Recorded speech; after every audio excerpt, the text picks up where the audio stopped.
Breaking tonight, the deadly car explosion on the U.S.-Canadian border. The surveillance video showing the car speeding and then flying out of control before catching fire and exploding as it was entering the United States. 2 people killed in the crash. The governor of New York saying there's no indication of terrorism.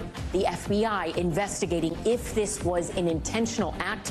The major border bridge shut down for hours today. International flights into Buffalo and Amtrak trains suspended.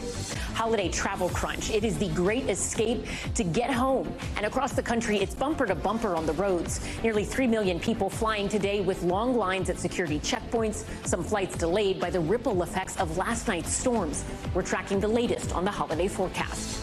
Hostage deal reached. Hamas officials saying the 4-day pause in fighting will begin tomorrow in Tel Aviv. There's high anxiety as people gather in Hostage Square and wait for the release of captives.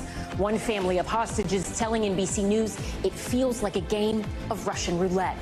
Actresses facing backlash. Movie stars Susan Sarandon and Melissa Barrera dropped by major Hollywood agencies following controversial remarks on the Israel-Hamas war. Tonight, the split reactions. Plus, nip-tuck nightmare. A Seattle woman traveled to Mexico to remove excess skin after weight loss, but she claims she woke up to implants that she did not want and a collapsed lung. What she then says happened when she refused to pay thousands of dollars in extra charges.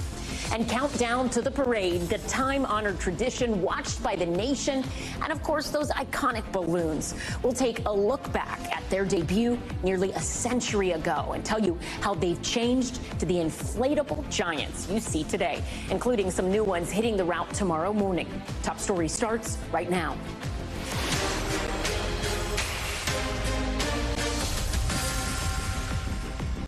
Good evening. I'm Ellison Barber in for Tom Llamas. We begin with that breaking news. The FBI trying to figure out what caused a vehicle to explode at Rainbow Bridge, one of the busiest crossings on the U.S.-Canadian border.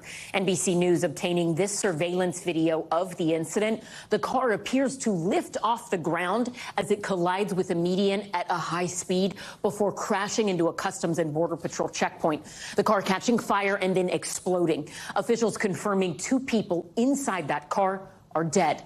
Tonight, the governor of New York saying there is no indication this was a terrorist attack. The FBI now working to determine if it was an intentional act or a terrible accident. When the crash happened, the border crossing was packed. It is, after all, Thanksgiving Eve, and today is a travel day for millions of people. Officials closed 4 of the border crossings between the U.S. and Canada for hours after this explosion. International flights were grounded and some Amtrak services suspended. NBC News correspondent Emily Ikeda starts us off tonight with the latest on the crash investigation and the heightened security alerts. Tonight, the FBI is investigating a fiery crash at the U.S.-Canada border. I've never seen anything like this. The car just exploded. Officials in both countries now on high alert. Mr. Speaker, this is obviously a very serious situation in Niagara Falls. Moments before, you can see a white sedan hitting a median and going airborne. Witnesses watched the incident in horror. There was a car in front of him. He swerved out, went in front of the car, hit the fence, went flying up into the air. Law enforcement sources tell NBC News the car was going at a very high rate of speed in western New York when it crashed into a checkpoint structure at Rainbow Bridge, caught fire, and exploded. Both people in the car died, and a Customs and Border Protection officer sustained minor injuries. At this time, there is no indication of a terrorist attack. New York has already been in a heightened threat environment since the attack on Israel last month. Now, as several million people prepare to line New York City streets for the Macy's Thanksgiving Day parade, authorities say to expect an increased security presence. We don't see any nexus between the incident there and here in New York City. We're going to continue to be out in full force as police work around the clock to assure a safe holiday. Emily Ikeda joins us now from here in New York City along the Macy's Thanksgiving Day parade route. And Emily, is there concern right now about mass gatherings taking place tomorrow in cities like New York?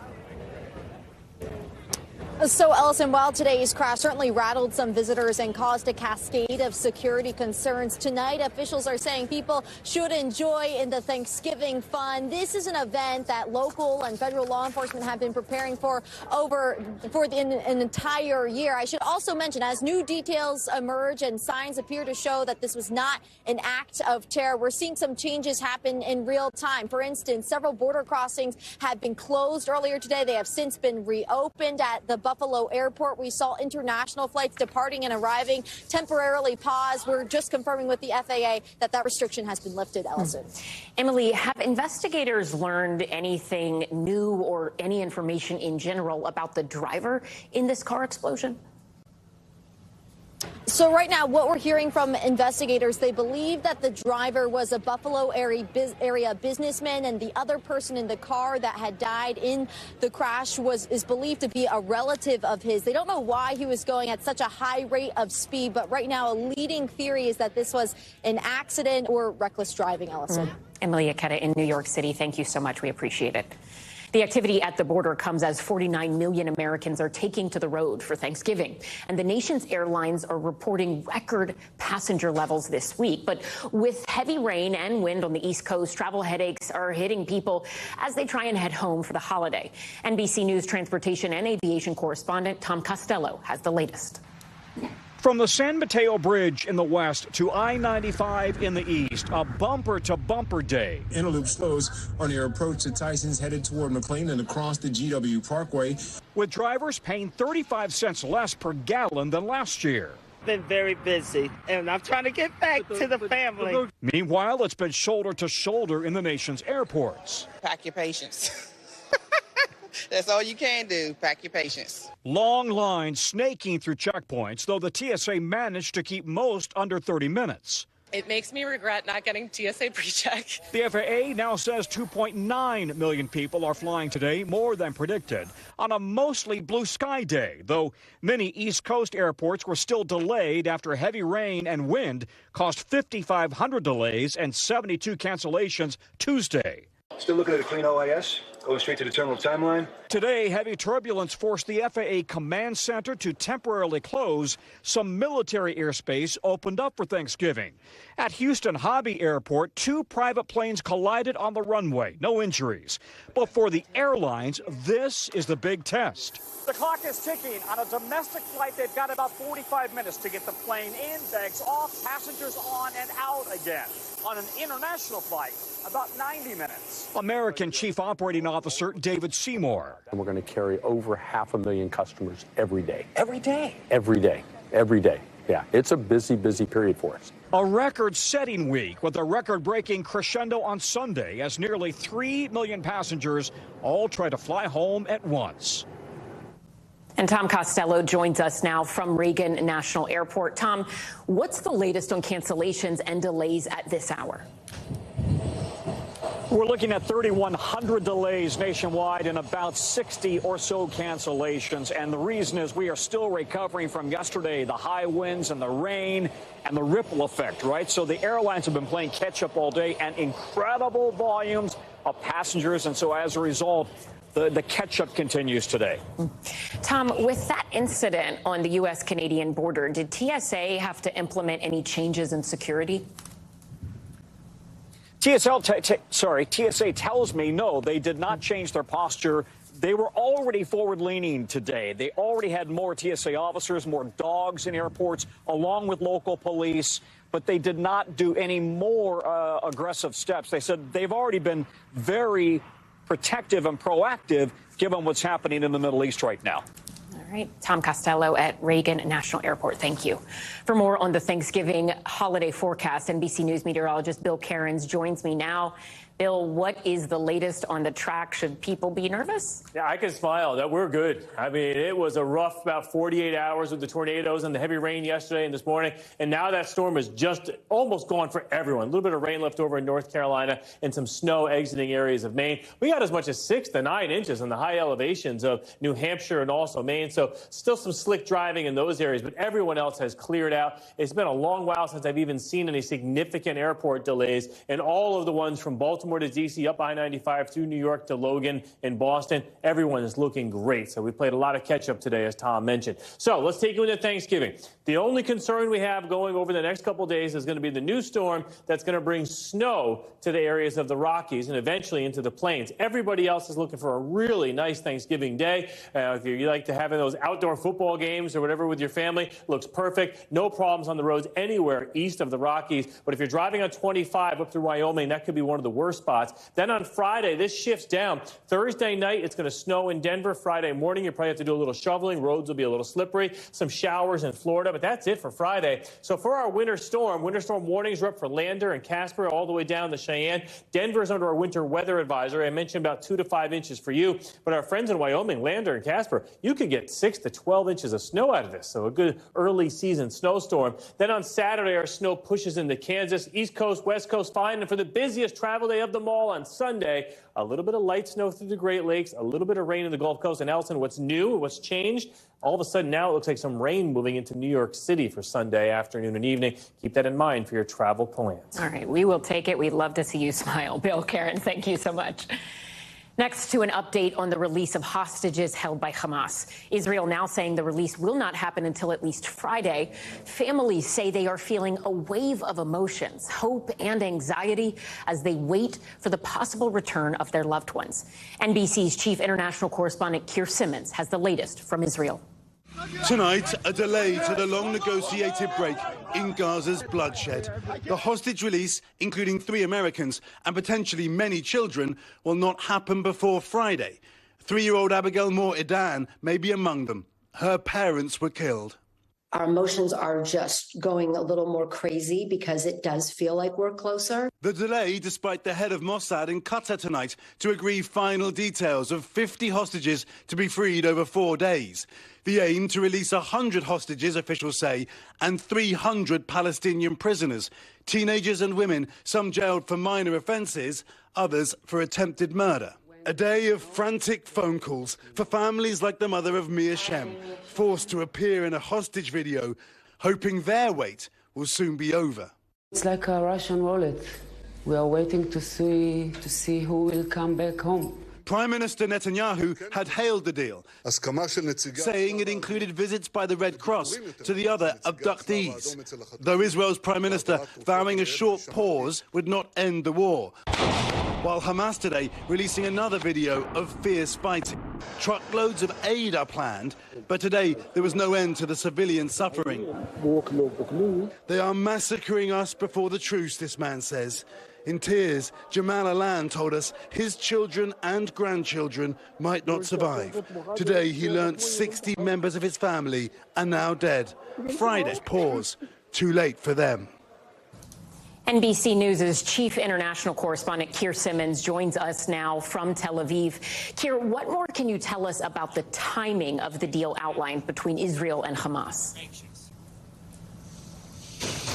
Well, it's not very clear right now. I mean, what we're being told is that the hostage release will not happen before Friday, and you have to assume that means that the pause in fighting will not happen before Friday, because it was quite tightly choreographed, with a group of hostages released for every day that the 4 days of ceasefire, if you want to call it that, although of course the Israelis weren't calling it that, would happen to reach 50 hostages freed. So is it going to happen on Friday? Will it take more time? It's hard to tell. There are various reports in the Israeli media about what might be wrong here. It could be that simply the deal wasn't signed off, a glitch, if you like. It may be that Hamas has not said which hostages it plans to release, and that was part of the deal. I think that will all become clearer through tonight and into tomorrow. It's now the middle of the night here in Israel, but certainly for the families of those hostages, especially the children, of course, who were hoping that their loved ones would be walking free in the coming days, this will be more agony. Keir Simmons, thank you. Hundreds of families are impacted by this deal. They've been living, as Keir said, in absolute agony, often with very little information about their loved ones since Hamas's terror attack. The family of Alon Shimrez is among them. Alon was kidnapped on October 7th from his apartment. Joining us now is Alon's cousin, Oded Eshol. Oded, I appreciate you being here with us tonight. Oded Eshol, please, first, let's just start with, talk to us a little bit about your family, how you are feeling right now. A lot has happened in the last 24 hours. Yeah, my family, thank you for having me. My family lived in Kfar Aza, a small kibbutz on the border with Gaza. They were in shelters for over 24 hours while the attack was going on. And my cousin Alon Shimrez texted his older brother that there's terrorists inside his apartment. His older brother told him, "Be quiet, you're strong." He replied back with a heart emoji, and that's the last the family has heard from him. There's been no proof of life, no video, no international aid organization that has seen him. And the whole family is living up north right now. That no one lives in that town now after the attack. So it's been incredibly difficult, a lot of stress and anxiety. We worry about him and his safety and the rest of the hostages there. And we just pray for them to come home. What are you feeling in terms of this deal? And I'm not asking you to make any sort of political statement, but do you have hope right now that he might be among those released? And is there a mix of emotions knowing that not everyone is going to come out at the same time? Yeah, I mean, my understanding is it's going to be primarily focused on women and children. And he's a 26-year-old man, so he may not come out in this first wave. But I'm uplifted that children that saw their parents murdered in front of them, that have been held in tunnels for since October 7th, will see their homeland again and be safe and have people around them who love them and care for them. I think 50 coming out is a wonderful thing, and we support these talks and bringing the hostages home. I mean, it has been 47 days now. It sounds like despite the pain, the agony, the desperation you and your family feel, that you still have hope. How do you keep that hope for so long? I mean, I think about my cousin and what he's going through, and my life is not difficult. It has no comparison to what he's going through at all. So if I can think about him and pray for strength and advocate on his behalf, and encourage our countrymen here to call their Congress people and demand a return of the 10 Americans who are being held hostage right now. This is an international crisis. It's not just Israel. That's what helps us keep going. We're going to advocate until every single hostage is brought home. I'm an Israeli American. I was born in Israel. I live in America, and we're going to fight for every single innocent civilian that was stolen from their home on October 7th. We are coming up on Thanksgiving as families around this country sit down to celebrate this holiday. What do you hope they remember about this story, about families like yours? I mean, I hope that families can be reunited. I think it's the most important thing in the world. I'm a father. We grew up going to my family's home every Friday for Shabbat dinner, and we want the families to be reunited, and we pray for all the families in Gaza who are going through so much hardship that they can live normal, peaceful lives as well. There's been so much pain and suffering on both sides here, and it needs to stop. Oded Eshol, thank you so much. We will continue to keep Alon and your entire family in our thoughts. We appreciate you being here tonight. Inside of Gaza, Palestinian families are also suffering. This hostage deal is set to include aid deliveries, but UNICEF is warning time is running out for Gaza's children. According to the agency, due to insufficient sanitation and water shortages in the enclave, the number of children dying could surge even higher. Why? bacteria. There is only one shower unit for every 700 people at shelters run by the United Nations in Gaza, according to UNICEF, and just one single toilet for every 150 people. I want to bring in UNICEF's communication manager, Ricardo Perez. Ricardo, thank you so much for joining us. The world rightly talks a lot about civilians killed in warfare when it's from rockets, artillery, direct impacts of war, right? But the ripple effects of war, they extend far beyond the initial explosions. When hundreds of thousands of refugees are in a small area without adequate sanitation, diseases can fester. What is UNICEF seeing right now? Thanks for having me. We're seeing exactly that. The situation is worsening and going beyond, as you said, explosions and bullets flying around. Children are at high risk right now of waterborne diseases caused by contaminated water, which is due to destroyed infrastructure, water and sanitation infrastructure, and also the lack of enough water getting through to the children and families in Gaza, hundreds of thousands at this point. Just a figure, normally in any humanitarian situation, from war to famine-like situation, the minimum of amount of water per day, per person is around 15 liters. Right now in the Gaza Strip, people, children, families are having to survive with 3 liters a day. So that's a fifth of what's needed in an extreme humanitarian situation. So it's catastrophic. It's very concerning. And we're very worried that more children will die beyond the effects of the conflict. When we look at some of the information UNICEF has recently put out, in one statistic, if I'm remembering correctly, they said when they looked at the average of reported cases of diarrhea among children under the age of 5, it was 10 times higher this month than it was in previous months. They talked about cases and instances of children having chicken pox, scabies, lice, as well as respiratory infections. Can you explain to us how significant that can be for a child? I think as adults, we often think, oh, well, that's something maybe you'll get over in a couple of days. How widespread, I guess, is the question, how widespread is the fear in UNICEF right now amongst your colleagues that we could see a large number of children dying because of these types of illnesses? We're very concerned, very concerned. It's a very real threat for children on the ground. And again, they've been living through hell for over 45 days now. They've seen loved ones dying, family members dying, their houses being destroyed.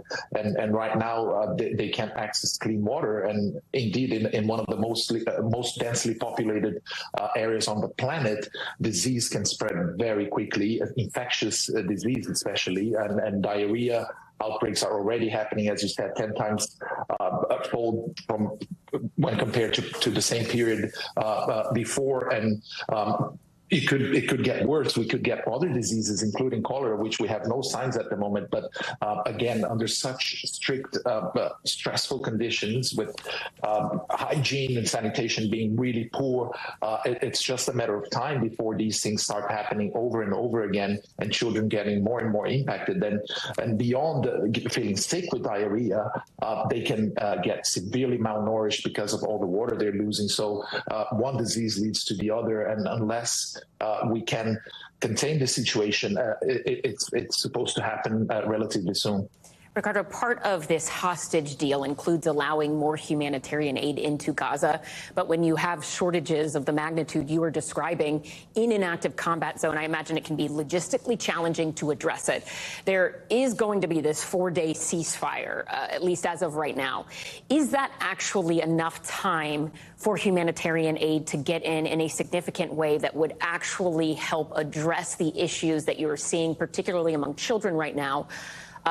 And if not, what really needs to happen in order to truly prevent another mass casualty event associated with lack of clean water, lack of sanitation?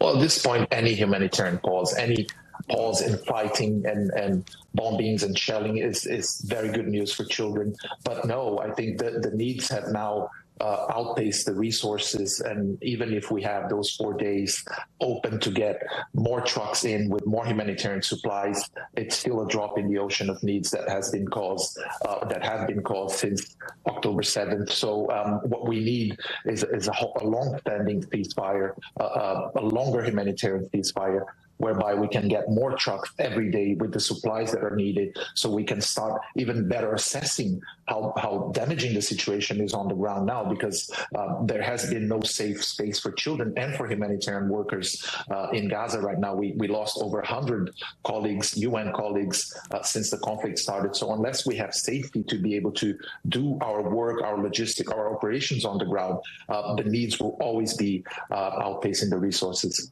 All right, UNICEF's Ricardo Perez, thank you so much. We appreciate your time tonight. The Israel-Hamas war fueling heated debates back here at home, and those tensions now spilling over into Hollywood. One of the stars of the Scream movie reboot now out of a job, and Susan Sarandon dropped by her talent agency for controversial comments that some are calling pro-Palestinian and others say crossed a line into anti-Semitism. Tonight, two Hollywood stars cast aside over their comments as controversy over the Israel-Hamas war rages on. Actress Melissa Barrera, who starred in the hit reboot of the cult classic Scream, who is this, has been dropped from the upcoming 7th installment after making dozens of social media posts since the start of the war. In one Instagram story, Barrera writing, "Gaza is currently being treated like a concentration camp and cornering everyone together with nowhere to go, no electricity, no water. This is genocide and ethnic cleansing." Spyglass, the production company behind the Scream franchise, commenting on Barrera's firing, telling NBC News, quote, "We have zero tolerance for anti-Semitism or the incitement of hate in any form, including false references to genocide, ethnic cleansing, Holocaust distortion, or anything that flagrantly crosses the line into hate speech." Some fans are outraged. Human rights aren't political. They messed up big time when they let go of Melissa Barrera. I'm so disgusted and angry and saddened over this news. People are standing up. Barrera's ousting coming just days after Academy Award-winning actress Susan Sarandon was dropped by her talent agency after making these comments at a pro-Palestinian rally in New York City. A lot of people that are afraid of being Jewish at this time and are getting a taste of what it feels like to be a Muslim in this country, so often subjected to violence. United Talent Agency confirming to NBC News they are no longer representing the actress in the wake of the November 17th comments, which sparked outrage online. A former speechwriter for Israel's delegation to the UN writing on X, quote, "When Susan Sarandon says that Jews are getting a taste of what it feels like to be a Muslim in this country, she was saying that American Jews have it coming, that we don't deserve to live free from harassment and assault." My understanding, put it in a larger context, what she seemed to be doing there was calling for empathy. Wendy Perlman is a professor of Middle Eastern Studies at Northwestern University. She spent the last 25 years living, studying, and working in both Israel and Gaza. Both Israelis and Palestinians have a stake in a narrative, have a history of being victims of violence. And when some criticize a narrative that others hold dear, it both hurts and it's a political threat of sorts. Barrera writing moments ago on Instagram that she condemns anti-Semitism and Islamophobia and that no body of government should be above criticism, adding silence is not an option for her. Susan Sarandon has not responded to requests for comment. Still ahead tonight, nip-tuck nightmare. A woman traveling to Mexico to remove her excess skin, but says she woke up to find her body with implants she never wanted. How much it could cost her to try and fix it. Plus, the deadly listeria outbreak linked to fruit sold nationwide. What you should know if you're planning on serving plums, peaches, or nectarines this Thanksgiving. And Hall without oats. One half of the iconic music duo now suing the other and requesting a restraining order. What we know now about this brewing legal battle.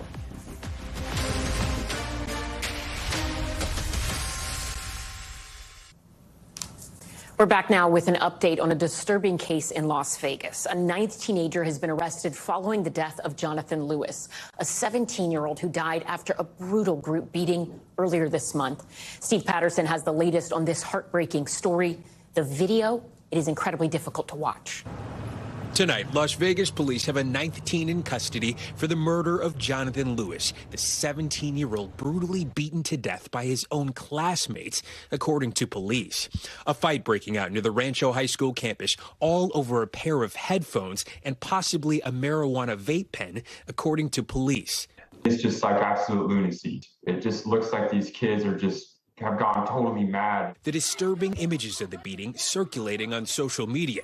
Fellow classmates, some as young as 13, kicking, pushing, and stomping on Lewis, who was later discovered unconscious in an alleyway.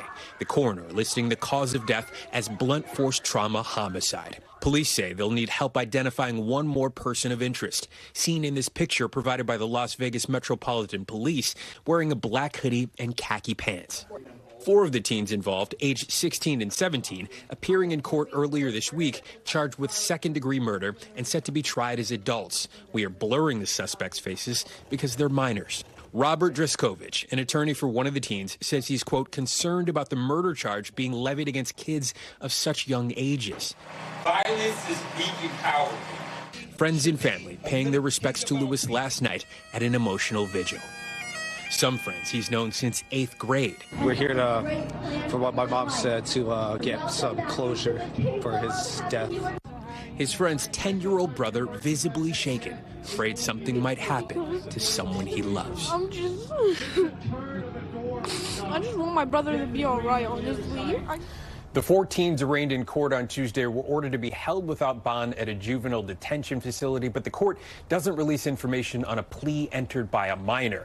Regarding those other suspects who were under the age of 16, there's still a possibility that a judge might decide to try them as adults, given the gravity of the charges. Ellison? Steve Patterson, thank you. Next tonight, we turn to a nip-tuck nightmare unfolding south of the border. An American woman traveling to Tijuana, Mexico for an elective cosmetic procedure, now warning others about the potential dangers after she woke up from surgery with implants she says she never asked for. NBC News correspondent Maura Barrett reports, and a warning, some of these images are graphic. It was a nightmare all the way around. What Kim McCormick thought would be a trip to get cheaper but still safe cosmetic surgery turned into what she's now calling a horrific experience. The plan was to do a thigh lift, a leg lift, a arm lift, a tummy tuck, and a breast lift. The surgeries I got was a breast implant that I didn't want, a Brazilian butt lift, which I didn't want, but I got the tummy tuck. That was the only thing that I wanted. McCormick had gone to the Mexico Bariatric Center in Tijuana for a successful gastric bypass in 2018 and returned last month with her daughter, Misty Ann, to address excess skin after losing 150 pounds and 90 inches. The surgery she wanted would have cost more than $50,000 at home, so she paid $13,500 up front in Mexico. But this visit, she says, was vastly different. The hospital was filthy and her surgery rushed. I woke up in my room, and at that time I called my daughter, and I was just crying because my chest hurt. And then when I went like this, it was ginormous. And I'm like, something's dreadfully wrong here. How did the doctors explain it? So the first person I saw was my medical coordinator. I said, I did not ask for these. Oh, yeah. Remember, you asked for those. I said, no, I did not. And she says, well, you'll really like them. No, I won't. McCormick says she quickly developed infections, and doctors told her she had a partially collapsed lung. According to Misty Ann, a San Diego doctor who examined her mother a few days later found signs consistent with sexual assault. They physically mutilated my mother. They morally violated her. She says when she demanded help, the medical staff told Misty Ann she had to leave. The McCormick say the medical center then charged them an additional $2,500, threatening Kim with prison time if she didn't pay. In a statement, the Mexico Bariatric Center says the hospital received express written consent to all the procedures performed. An extreme and terrifying example, but McCormick isn't alone in looking abroad. Patients Without Borders estimates 1.2 million Americans travel to Mexico for health care. 200,000 of them are going specifically for cosmetic procedures, often exponentially cheaper in Mexico. Doctors in Mexico are really that much cheaper than in the U.S.? Influencers on TikTok recently showcasing medical tourism across the globe, like beauty treatments in South Korea, plastic surgery in Turkey, and even dental work back in Mexico. With the understanding that there are a lot of cost barriers in the U.S. for procedures like this, as an American doctor, would you recommend this as an alternative for patients to look into, or would you warn against it? There are some facilities internationally that are fantastic. They have U.S. trained or other foreign trained doctors that are as the same quality you get here in the United States. But also you have to be cautious because there are a lot out there that are just the opposite of that. They are just trying to make some money, essentially doing it on the cheap. Even with all possible due diligence, McCormick wants anyone considering traveling for a procedure to think twice. The only way you can get this surgery done is by going out of country. Then save your money, because this could happen to you. Please, please, please, no matter how enticing they make this sound, and they make it sound wonderful, it is not. Obviously, the cost savings are a big draw, but doctors recommend if you're really seriously considering going out of the country for a procedure like this, getting a recommendation from someone that you trust and can hear firsthand about their experience is highly recommended. In Mexico specifically, there is a plastic surgery director where you can look up and confirm that your doctor is qualified and experienced in the procedure that you're looking at. Now, it's not required that they register for the directory, but it's an easy indicator that they're comfortable being checked by Mexican federal government. Now, as for Kim, she is still very much recovering and seeking medical help to address and reverse those botched surgeries, and that's expected to cost her another $70,000. Allison? Wow, Mara Barrett, thank you for that reporting. We appreciate it. When we come back, the deadly police shooting in D.C., a suspect and a U.S. park officer exchanging gunfire on the street in broad daylight. At least one person killed. What we're hearing happened moments before the gunshots rang out.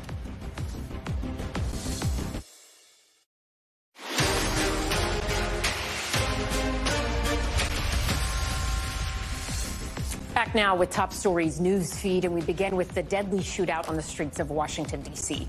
Police say after a brief chase, a suspect and a U.S. park officer exchanged gunfire this afternoon. Both the officer and suspect were shot. The suspect was killed, and the officer is now getting treated at the hospital. No word on what led to the chase. D.C.'s Metropolitan Police Department say they are now investigating. An alleged case of road rage ending in gunfire on an Indiana roadway. New dashcam video shows two drivers cutting each other off when they nearly collide. That's when the driver of one car gets out and punches the other through a window. The driver of the van then opens fire, shooting one person in the arm and hitting other nearby cars. No one else was hurt, and the victim is expected to be okay. Both drivers are now facing charges. A health alert for you tonight. A deadly bacteria outbreak has been linked to fruits that have been sold nationwide. California-based company HMC Farms recalling peaches, plums, and nectarines due to possible listeria contamination. The CDC says one person has died and at least 10 people have been hospitalized across 7 states. The affected products were sold as recently as last week. We have more information on NBCNews.com. And a major legal battle between iconic music duo Hall & Oates. Daryl Hall has filed a lawsuit and a request for a restraining order against his music partner John Oates, according to online court records. The suit deals with contract and/or debt, but the details in the case are sealed. NBC News has reached out to their representatives, and we have Anna Hull's attorney in this case for comment. So far, we have not heard back. Now to the latest in the leadership crisis at OpenAI, the artificial intelligence company that created ChatGPT. The company's founder, Sam Altman, has been brought back in as CEO after being ousted by his own board on Friday. It comes after a difficult, confusing, chaotic few days during which 2 different interim CEOs had been named, and OpenAI employees had revolted against Altman's firing, threatening to resign unless he was reinstated. For more on all of this, let's bring in Paresh Dave, senior writer for Wired. Paresh, thank you so much for being here. As you know, Altman's return here, it comes after several days of what I think we can only describe as mayhem at OpenAI. Walk us through how this deal came together to actually bring him back. Certainly. Thank you for having me. Definitely a few days of chaos. So just like any good compromise, both sides had to give a little. The remaining board of directors, which had 4 members, essentially wanted better governance at the company. They wanted to stay there, stay on the board, and see Altman not be on that board going forward and have his sort of leadership checked a little bit. On the other side, obviously Altman and employees at OpenAI wanted him back at the company, felt that he was really the leader that the company needed to execute on its mission. And he decided that he was okay with having an investigation done into what his issues were that led the board to fire him in the first place. And he agreed that he wouldn't be on this sort of initial board that's been formed to sort of maybe select a permanent board going forward. A little more about this deal. Who else is joining the company as part of this agreement? Yeah, so Brett Taylor, who's a longtime tech executive, is joining the board to help out. And Larry Summers, the former U.S. Secretary Treasury, who also serves on the board of the financial tech company Block, is joining the board. And both of them will sort of have some role to play in maybe selecting new board members, additional board members, and potentially staying on the board for even longer beyond that. So the big question looming over this whole crisis is, why was Altman dismissed in the first place? We know the OpenAI board said on Friday that, according to them, Altman had not been totally candid in his communications. There's so much speculation online, talk about AI microchips. Do we have a better understanding now of exactly what they meant when they said that he hadn't been candid in his communications with the board? No, and potentially we may never know. There was some sort of breakdown in communications where at least a couple of the board members felt like they could no longer trust Altman and what he was telling them. Obviously, every CEO has to sort of be a good salesperson, and part of the pitch to any board is showing that things are going well and that you are making a dent on the mission. But there was clearly some frustration about how Altman was going about it. And it's very possible that we may never know any more about it. But there is this investigation that's called for. It's unclear if anyone, including the board members, are required to really cooperate with that. So what happens next for Altman, OpenAI, and in terms of the employees that had essentially threatened to quit if he was not brought back? What has their reaction been since this announcement that he will be back? Employees are rejoicing. Certainly, you saw almost 95% plus of employees sign a pledge threatening to quit if Altman wasn't brought back. But the major takeaway here is really that OpenAI will never be the same. Their reputation is sort of, at least in the short term, really damaged. Clients wondering, can they trust OpenAI going forward? Should they be partnering with other AI model developers? Should they be partnering with Microsoft and Google? And employees, there's likely a share sale coming up where they'll have a chance to cash out of some of their stock. Once they do that, will employees still have that same loyalty to OpenAI? All right, Paresh Dave, senior writer for Wired. Thank you so much. We appreciate it. Coming up, deep roots in some of the country's finest wines. Our Tom Llamas traveled to Napa Valley, introducing us to the Mexican-American families who grew up in the area's wine fields and are now creating some of the most celebrated wines in the industry. Stay with us. That's next. Back now with top stories, global watch, and the deadly cholera outbreak in Zimbabwe. Health authorities there reporting more than 150 suspected deaths since February and about 500 cases per week since late October. The bacterial disease is waterborne and often driven by unsanitary conditions. The World Health Organization says cases are rising at an alarming rate across Africa. Violence breaking out at a World Cup qualifier match between Argentina and Brazil's national soccer teams.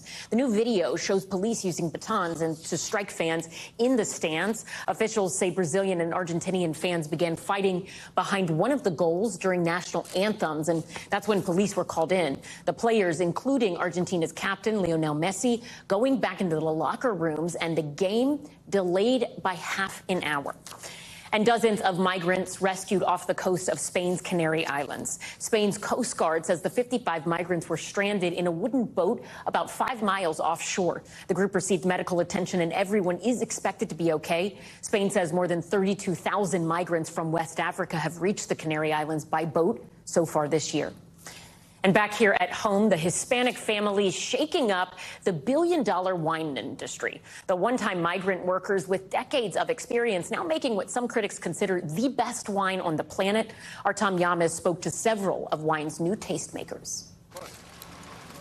At Schaefer Vineyards, Elias Fernandez walks row after row, checking the vines, the grapes, and feeling the sun. The sun reminds me a lot as a kid growing up because I did a lot of work out in the fields.